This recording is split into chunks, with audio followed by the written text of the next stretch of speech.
Shalom, selamat malam. Saat ini kita mau siapkan kehidupan kita. Kita mau datang kepada Tuhan untuk beribadah, memuji, memuliakan namanya. Mari kita angkat satu pujian penyembahan yang berkata, Allah yang suci.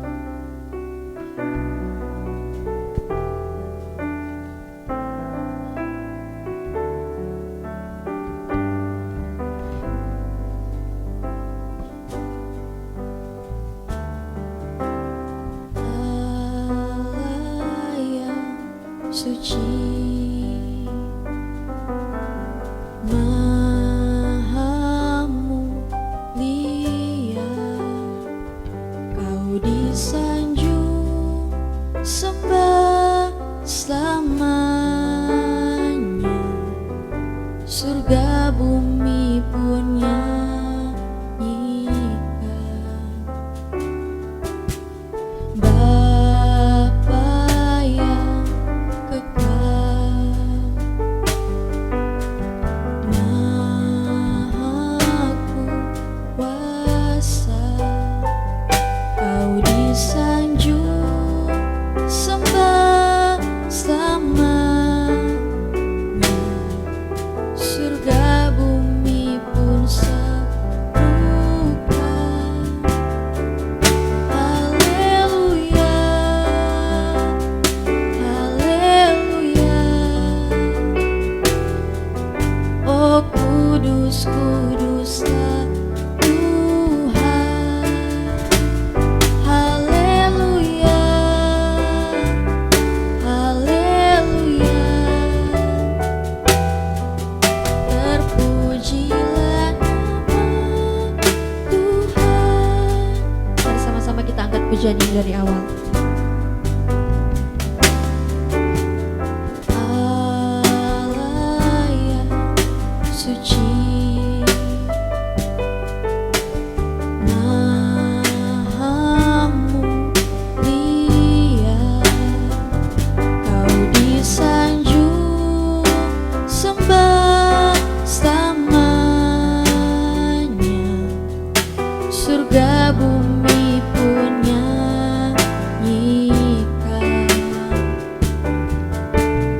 Bapa yang kekal, Maha Kuasa, Kau disanjung sembah selamanya, surga bumi pun serukan. Haleluya, haleluya. Oh kudus, kuduslah Tuhan. Haleluya, haleluya. Terpujilah nama Tuhan. Haleluya, haleluya. Oh kudus, kuduslah Tuhan. Haleluya, haleluya. Terpujilah nama Tuhan. Terpujilah nama Tuhan. Terpujilah Tuhan. Haleluya Yesus, terpujilah Engkau Tuhan, Allah kami. Engkau yang selalu menjaga kami, melindungi kami, sehingga kami masih boleh ada sampai saat ini. Semuanya hanya karena kasih kemurahan-Mu dalam kehidupan kami. Tuhan, saat ini kami mau datang kepadamu, kami mau memuji menyembah-Mu. Kiranya sepanjang ibadah kami di malam hari ini, Engkau yang menuntun agar boleh berakhir dengan baik dan seturut dengan kehendak-Mu. Berkati kami semua, layakkan kami, agar kami layak di hadapan-Mu. Hanya di dalam nama Tuhan Yesus Kristus, kami berdoa dan mengucap syukur. Haleluya, amin. Kita masih mau menyembah Tuhan, kita angkat satu pujian yang berkata, Tuhan ku rindu.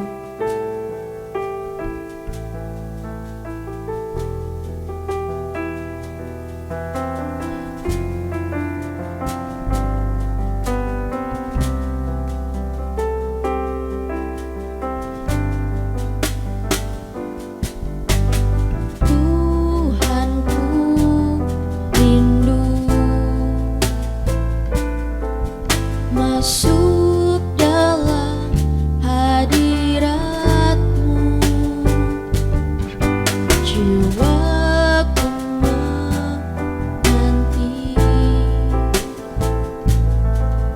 bawaku mendekat kepadamu dalam kemuliaan yang kudus.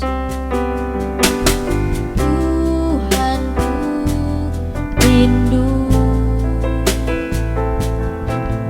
masuk dalam hadirat-Mu, jiwaku menanti, bawaku mendekat kepadamu dalam kemuliaan yang kudus. Ku nanti Engkau, Allah kuasa, dalam kemuliaan yang kudus. Ku sembah Engkau, Allah kuasa, dalam kemuliaan yang kudus.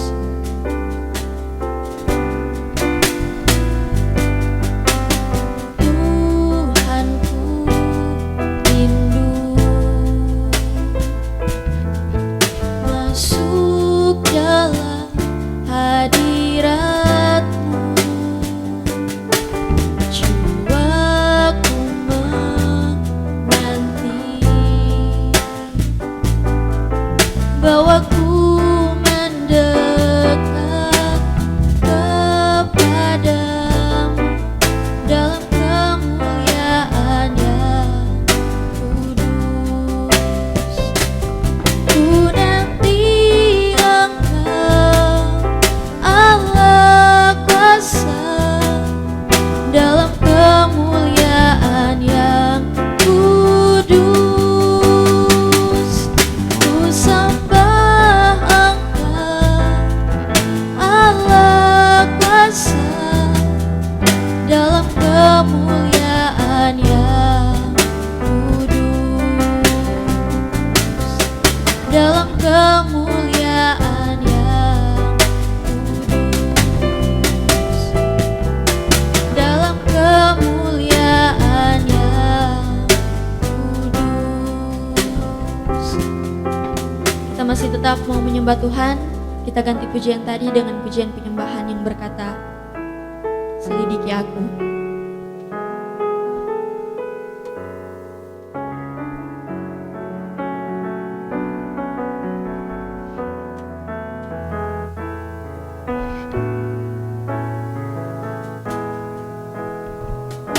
Selidiki aku, lihat hatiku, apakah ku sungguh mengasihi Yesus.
selamat pujian ini dari awal.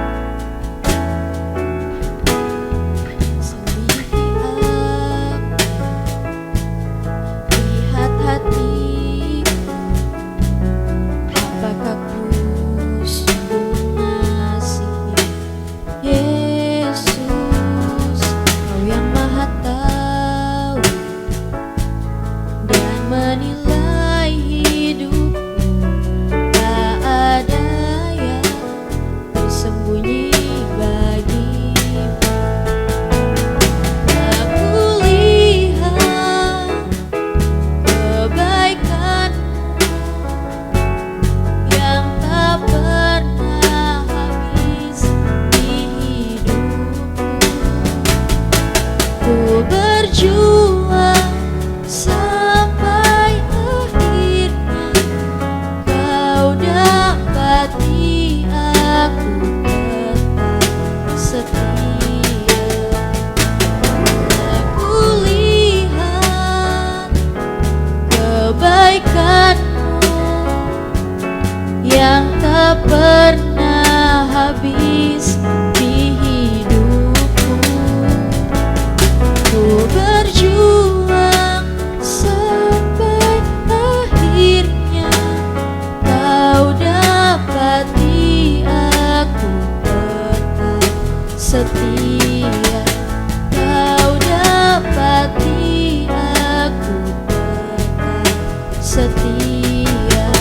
Kau dapati aku tetap setia.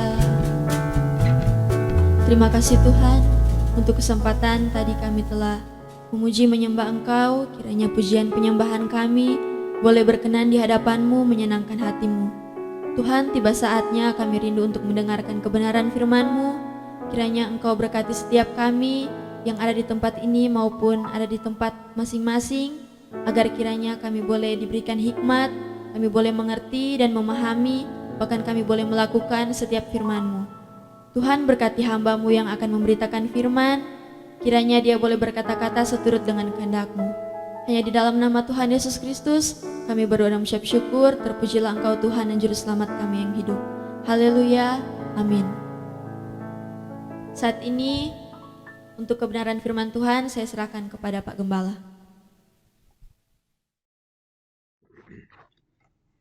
Ya, puji Tuhan, saudara yang terkasih dalam Kristus Yesus, salam sejahtera untuk kita semua. Damai Kristus, kebaikan dan kemurahannya kiranya menyertai kita.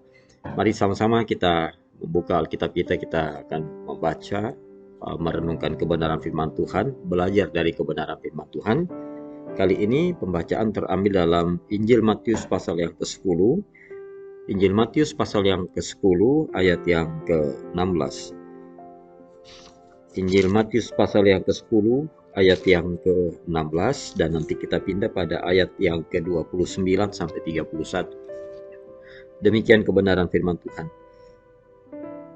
Injil Matius pasal 10 ayat 16. Lihat, aku mengutus kamu seperti domba di tengah-tengah serigala. Sebab itu, hendaklah kamu cerdik seperti ular dan tulus seperti merpati. Nah, kemudian mari kita melihat pada ayat yang ke-29 sampai 31. Bukankah burung pipit dijual 2 ekor seduit, namun seekor pun daripadanya tidak akan jatuh ke bumi di luar kehendak Bapamu. Dan kamu, rambut kepalamu pun terhitung semuanya. Sebab itu janganlah kamu takut, karena kamu lebih berharga daripada banyak burung pipit. Nah, Bapak Ibu Saudara, dua pembacaan ayat ini sebenarnya adalah satu perikop. Intinya di sini bagaimana Yesus memberitahu hal-hal yang akan terjadi ketika seseorang telah berkomitmen untuk menjadi pengikut Kristus, dan Kristus memakai orang-orang yang percaya kepadanya untuk menjadi alat Tuhan, ya, murid Tuhan yang akan diutus kembali untuk memberitakan Injil. Jadi ini berbicara kita sebagai orang percaya atau sebagai murid Tuhan yang masuk bersama-sama barisan Kristus untuk memberitakan Injil Tuhan. Ya, jadi ketika kita telah berkomitmen untuk menjadi murid Tuhan, maka pikiran kita harus kita buka seluas-luasnya bahwa Tuhan menempatkan kita di sebuah tempat yang mungkin tempat itu kita tidak rasa tidak nyaman, tidak kita kehendaki dari awal. Tetapi marilah kita menyadari sungguh-sungguh inilah cara Tuhan untuk membuat kehidupan kita lebih bernilai, kehidupan kita lebih bertumbuh. Nah, mungkin alam pikiran kita akan lebih setuju kalau seandainya kehidupan kita itu seperti di Mazmur pasal 23. Tuhan adalah gembala yang baik dan Tuhan menggiring kita sebagai domba-domba kekasihnya dan dibaringkan di atas rumput yang hijau, kemudian diberikan makan yang kenyang, lantas ada air yang jernih yang mengalir di sekitar itu untuk kita minum, sehingga kita menjadi domba-domba yang gemuk, domba-domba yang diperlakukan sangat sangat enak, sangat nyaman dan yang lain-lain. Berbeda dengan ayat yang barusan kita baca. Coba perhatikan baik-baik. Mazmur 23 berbicara bagaimana Tuhan memperlakukan domba-domba yang sangat dikasihinya, seperti itu ya, yang tadi saya sudah sampaikan. Tapi dalam Injil Matius pasal yang ke-10 ayat 16 tadi kita lihat ini agak sedikit berat. Lihat, aku mengutus kamu seperti domba di tengah-tengah serigala. Jadi kali ini bukan domba yang dibaringkan di atas rumput yang hijau, di tepi aliran air yang bersih, yang bening, yang jernih. Untuk kali ini kita melihat Yesus menggiring domba-dombanya masuk di tengah-tengah gerombolan atau kumpulan serigala yang buas, yang jahat, yang siap menerkam. Ya. Nah, apakah kita mengatakan bahwa di Matius 10 ini kita tidak melihat kasih Bapa? Di Injil Matius pasal 10 kita tidak melihat perlakuan Tuhan yang begitu membuat kita dibuai, majakan lah begitu ya, membuat kita nyaman ya, dan kita lebih berpihak kepada Mazmur 23. Nah, bisa saja kita secara gampang mengatakan saya lebih berpilih di Mazmur 23 yang lebih enak, lebih nyaman, lebih sentosa dan yang lain-lain. Saya tidak mau ambil bagian dalam Matius pasal 10 tadi. Nah, saudara, kita lihat dulu konteksnya. Kristus mengutus ya, di konteks di cerita sebelumnya, sebelum ayat yang tadi kita baca, Kristus mengutus 12 murid yang telah dia panggil, dan ini bukan orang-orang yang sembarangan sebenarnya, orang-orang yang sudah memiliki komitmen, orang-orang yang sudah diperlengkapi juga oleh Tuhan untuk nanti menjadi perpanjangan tangan Tuhan, memberitakan kabar baik, memberitakan Injil, memberitakan damai sejahtera Tuhan dan hal-hal yang dibawa oleh Kristus. Jadi boleh dikatakan juga ini 12 murid Tuhan ini bukanlah sekedar murid, tapi juga asisten Tuhan untuk sama-sama memberitakan kerajaan surga. Jadi pada saat mereka diutus ya, dikasih tahu nanti kamu akan masuk ke kota ini, ke kampung ini, rumah ini dan sebagainya, Yesus membekali mereka juga dengan perbekalan untuk memberitakan Injil, untuk menjadi pelayan-pelayan Tuhan dengan segala tantangan yang ada. Dan secara umum Kristus menyampaikan kepada mereka bahwa kondisi kalian nanti itu adalah seperti domba di tengah-tengah serigala. Ya, di tengah lingkungan yang tidak nyaman. Di tengah lingkungan yang sebenarnya mungkin kita sangat tidak harapkan. Nah, artinya begini, situasi seperti ini hanya bisa dihadapi oleh anak-anak Tuhan yang sudah mencapai level murid. Karena firman ini disampaikan bukan kepada semua orang. Firman ini disampaikan kepada murid-murid Tuhan yang siap untuk memberitakan Injil, yang siap untuk memberitakan kerajaan Allah, masuk di dalam proyek Kristus, kemudian diperlengkapi oleh Kristus. Nah, firman ini berlaku untuk mereka. Ya. Nah, itu sebabnya mari kita meningkatkan level rohani kita, ya. Semakin hari semakin meningkat. Ya, sampai menjadi seperti murid untuk konteks saat ini ya, menjadi murid Tuhan. Hanya murid, ya, murid yang bisa hidup seperti yang Tuhan sampaikan dalam pembacaan tadi, domba di tengah-tengah serigala. Dan kemudian Tuhan memberitahu juga tipsnya bagaimana menghadapi situasi seperti itu. Domba yang bukan dibaringkan di atas rumput yang hijau, tapi domba yang disengaja ya, diutus oleh Yesus atau oleh Tuhan masuk di tengah-tengah kelompok serigala yang sangat buas. Ya. Nah, menariknya begini, serigala itu memiliki senjata yaitu taring ya, untuk menaklukkan mangsanya, digigit dan kemudian dikuasai ya. Ada taring. Nah, pada saat Yesus mengutus domba di tengah-tengah serigala, tidak dikatakan bahwa engkau nanti akan diperlengkapi dengan tanduk yang kuat, ya, tanduk yang tajam, yang kalau perlu selain tajam ada bisanya di ujung tajamnya itu, sehingga ketika serigala datang menyerang kamu sebagai domba-domba yang lemah, kamu punya tanduk atau punya senjata yang bisa juga menyerang balik kepada serigala itu dan serigala itu mati. Tidak ada kalimat seperti itu. Jadi domba ya tetap domba.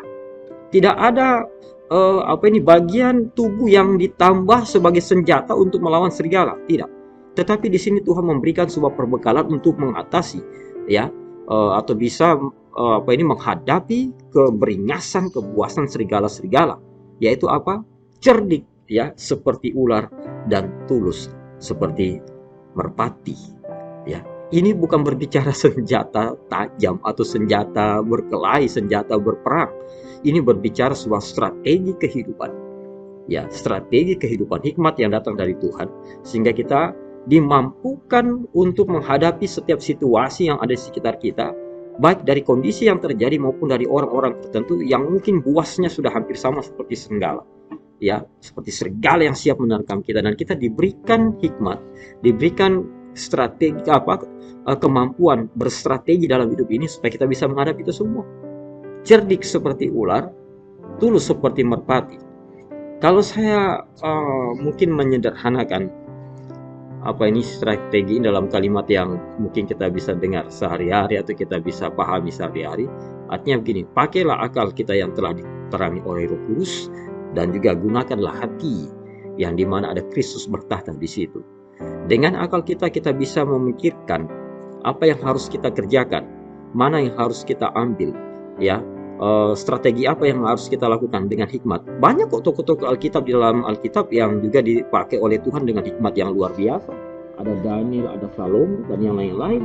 Tetapi selain hikmat yang cerdas, yang luar biasa, yang bisa mengatur bagaimana kita bisa membuat sebuah strategi kehidupan, kita juga dibekali dengan hati yang tetap mencintai Tuhan. Karena dalam hati orang percaya, dalam hati murid Tuhan, ada kecintaan kepada Kristus yang luar biasa, di mana kecintaan kepada Tuhan ini membuat anak-anak Tuhan dan murid Tuhan itu menjadi tetap setia di dalam kehendak Tuhan. Dia akan takut melawan kehendak Tuhan. Dia akan takut untuk melakukan apa yang Tuhan tidak kehendaki. Menjaga ketulusan hati seperti itu. Karena kalau seandainya dia hanya punya strategi dalam pikiran di kepala, dalam akal, dalam otak manusia, tapi tidak punya hati yang mengasihi, mencintai Tuhan, maka strategi yang dia pikirkan, dia atur, dia rencanakan, itu bisa menjadi sebuah strategi yang jahat. Strategi yang bisa justru melukai orang lain, justru membuat situasi malah semakin tambah berbahaya, justru situasi malah membuat semakin tambah kacau dan semakin bertambah tidak karu-karuan, karena tidak juga dilandasi dengan hati yang tulus, hati yang tetap mengasihi dan mencintai Tuhan, hati yang tetap menjaga wibawa Kristus di dalam kehidupannya.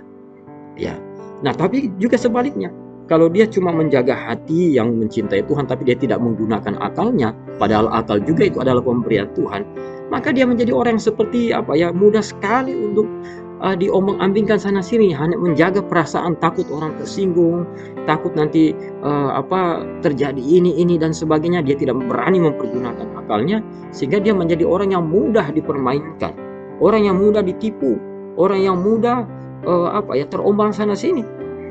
Itu sebabnya dua cara ini yang diberikan Kristus pada murid-muridnya ini sudah seimbang. Mempergunakan akal yang baik, akal yang diterangi oleh Roh Kudus, dan menggunakan tetap ketulusan hati atau menjaga ketulusan hati untuk tetap menjaga wibawa Kristus sebagai Tuhan yang harus kita bela, kemurnian kehidupan kita dan kemurnian kekudusan, karena ada Kristus yang bertata dalam hati kita. Nah, jadi itulah yang Tuhan bekali kepada murid-murid Tuhan. Kalau nanti pada akhirnya diizinkan oleh Tuhan untuk masuk dalam kelompok yang sangat tidak mengenakan atau tidak nyaman, kelompok serigala yang buas, gunakan itu. Cerdik seperti ular, gunakan hikmat yang Tuhan berikan, dan kemudian tulus seperti merpati, jaga kemurnian hati, jaga ketulusan hidup. Seperti Kristus kan dia pernah bilang, marilah datang kepadaku kamu yang letih, lesu dan berbeban berat, karena aku ini lemah lembut dan rendah hati. Itu termasuk ketulusan hati, atau tulus seperti merpati, lemah lembut dan rendah hati. Dan Kristus kemana-mana selalu membawa wibawa Bapa. Dan kemudian pada ayat yang ke-29 tadi, Tuhan membandingkan diri kita dengan burung pipit yang sebenarnya sangat murah sekali waktu itu. Ya, nah burung pipit yang sangat murah ini asli itu dijaga dan dipelihara oleh Bapa. Dan apalagi diri kita ini ciptaan yang berapa kali kita dengar manusia sebagai ciptaan yang mulia. Ya, dari segala karya Tuhan yang diciptakan, manusia adalah makhluk yang paling mulia.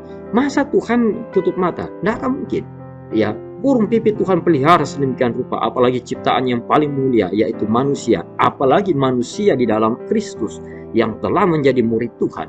Tidak mungkin Tuhan biarkan. Andai kata kita sebagai anak Tuhan, sebagai murid Tuhan, ada dalam situasi seperti domba di tengah-tengah serigala. Percayalah kata firman Tuhan, bahwa burung pipit itu aja Tuhan jaga, apalagi murid Tuhan.